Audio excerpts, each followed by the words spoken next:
Hello everyone, एक बार फिर से आपका स्वागत है देवान पब्लिकेशन के यूट्यूब चैनल देवान स्टडी पे।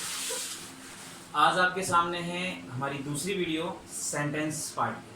हमने फर्स्ट वीडियो में सेंटेंस के टाइप के बारे में पढ़ा था कि सेंटेंस के टाइप एक होता है हमारा अकॉर्डिंग टू स्ट्रक्चर और दूसरा होता है according to verb. It means रचना के आधार पे एंड वर्ब यानी क्रिया के आधार पर।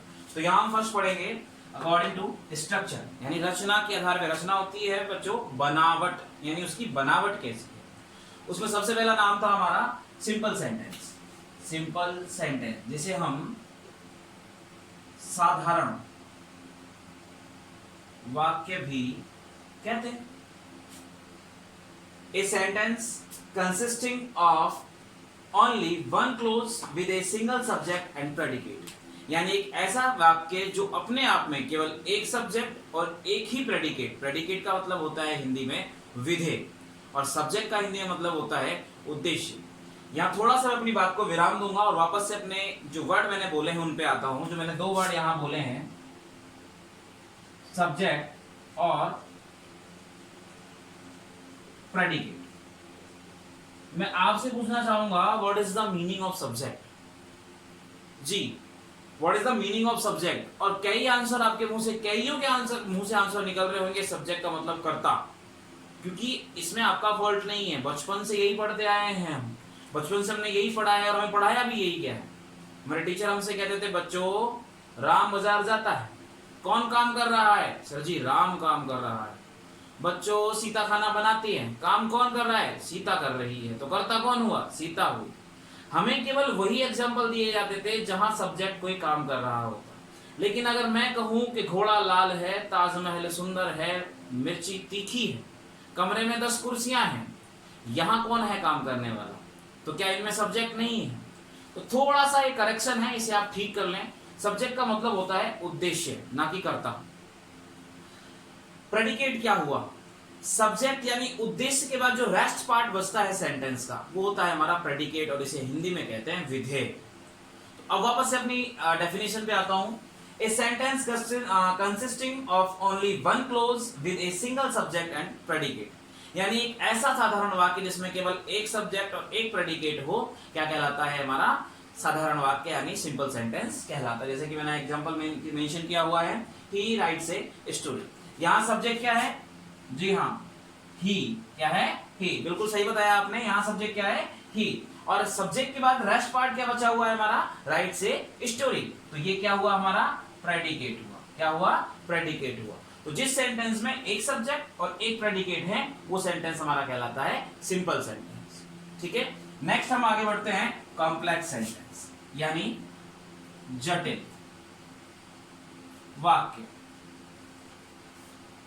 A sentence containing A subordinate close और क्लोज, एक ऐसा सेंटेंस जिसमें एक उपवाक्य और एक मुख्य उपवाक्य हो, क्या कहलाता है? हमारा जटिल वाक्य कहलाता है। देखिए सबऑर्डिनेट का मतलब होता है आश्रित। क्या होता है? आश्रित। ऐसा सेंटेंस जिसमें एक सेंटेंस दूसरे सेंटेंस से किसी कंजक्शन यानी योजक शब्द से जुड़ा हुआ हो और दोनों सेंटेंस एक दूसरे पे डिपेंड करते हो, आश्रित रहते हो, वो कहलाते हैं हमारे सबऑर्डिनेट क्लोज, यानी वो आता है हमारा कॉम्प्लेक्स सेंटेंस। मैंने यहां नीचे एक एग्जांपल मेंशन किया है, you will definitely loss if you don't try. यहां देखिए, you will definitely loss if, ये हमारा कंजक्शन वर्ड है इफ से हमने इन दोनों सेंटेंस को जोड़ा है। यू विल डेफिनेटली लॉस, तुम निश्चित ही हार जाओगे। इफ यू डोंट ट्राई, यदि तुमने कोशिश नहीं की। तो ये सेंटेंस डिपेंड करता है इस पे। अच्छा सर, ये कैसे पता चलेगा हमको कि कौन सा सबऑर्डिनेट क्लोज है और कौन सा मेन क्लोज है? तो ध्यान दें, जिस सेंटेंस से पहले आपका कंजक्शन जुड़ रहा है, जिस सेंटेंस से पहले आपका क्या जुड़ रहा है? कंजक्शन जुड़ रहा है, वही सेंटेंस आपका सबऑर्डिनेट क्लोज कहलाता है। तो इसका मतलब क्या हुआ? ये हमारा सबऑर्डिनेट क्लोज है और ये हमारा क्या है? फिर मेन क्लोज है। ये सबऑर्डिनेट क्लोज है और ये मेन क्लोज है।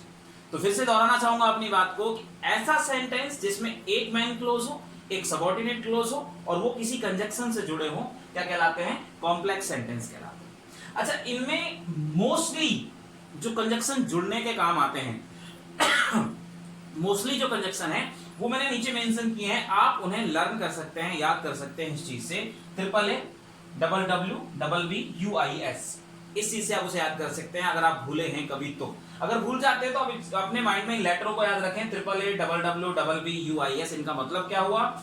AAA as after although, AAA का मतलब हुआ as after although, WW when while, BB because before, U until, I if और S since। इनसे आप इन्हें याद अपने माइंड में रख सकते हैं। नेक्स्ट बढ़ता हूं आगे, कंपाउंड सेंटेंस, संयुक्त वाक्य, यानी संयुक्त, जैसे कि नाम से ज्यादा जुड़ा हुआ, मिला हुआ, संयुक्त। A sentence with more than one subject और predicate, a sentence with more than one subject और प्रेडिकेट, यानी ऐसा सेंटेंस, ऐसा वाक्य जहां एक से अधिक सब्जेक्ट हो और एक से अधिक प्रेडिकेट हो। अब ध्यान देना, यहां भी एक से अधिक सब्जेक्ट और एक से अधिक प्रेडिकेट है, बट इसमें क्या कंडीशन है कि एक मेन क्लोज है और दूसरा सबऑर्डिनेट क्लोज है, यानी इसमें एक सेंटेंस दूसरे सेंटेंस पे डिपेंड करेगा। यहां क्या है, यहां दोनों ही मेन क्लोज होंगे, यहां एक सेंटेंस दूसरे सेंटेंस पर डिपेंड नहीं करेगा। दोनों सेंटेंस कैसे होंगे? अपने आप में फ्री होंगे, स्वतंत्र होंगे, और वो किसी कंजक्शन से जुड़े होंगे, और कंजक्शन से पहले कॉमा का यूज होगा। जैसे कि मैंने यहाँ एक एग्जांपल मेंशन किया है, I drink green tea, I drink green tea, आप पीते हो? अच्छा चलो कोई बात नहीं। I drink green tea, comma, but लगा हुआ है, दे ड्रिंक कॉफी। यहां दोनों सेंटेंस फ्री हैं अपने आप में। आई ड्रिंक ग्रीन टी, मैं हरी चाय पीता हूं, ग्रीन टी पीता हूं, and but they drink coffee, वे क्या पीते हैं? कॉफी पीते हैं। अब मेरे चाय पीने से और उनके कॉफी पीने से कोई संबंध है? नहीं। यहां ऐड है हमारा कंजक्शन बट, ठीक है। मैंने कहा कि कॉमा लगने के बाद हमारा कंजक्शन मेंशन होगा, ठीक है। याद रखें इस चीज को, इससे हम ऐसे याद कर सकते हैं कि आफ्टर कॉमा हमें क्या लगाना है। मोस्टली कौन कौन से कंजक्शन है जो हमारे कंपाउंड सेंटेंस में मेंशन होते हैं, मोस्टली जिनका यूज किया जाता है, उन्हें हम फन बॉयज, इस ट्रिक से याद रख सकते हैं, FANBOYS, इस ट्रिक से हम उसे याद रख सकते हैं। फन बॉयज का मतलब होता है F से फोर, A से एन, N से नॉर, B से बट, O से और, Y से यट और S से सो। इन्हें हम फन बॉयज की ट्रिक से याद रख सकते हैं कि मोस्टली यहां कौन से कंजक्शंस का यूज होगा, यहां यूज होने वाले कंजक्शन होंगे फन बॉयज। आपको सेंटेंस की डेफिनेशन भी याद नहीं है, आप सेंटेंस के बारे में भूल गए हो, तो केवल आप इन्हें याद रख के भी बता सकते हो कि सेंटेंस कंपाउंड है या कॉम्प्लेक्स है। आपने ये याद कर लिया फन बॉयज। आप सेंटेंस में देखिए, अगर इनमें से कोई कंजक्शन जुड़ा हुआ है, इट मींस वो क्या है? कंपाउंड सेंटेंस है।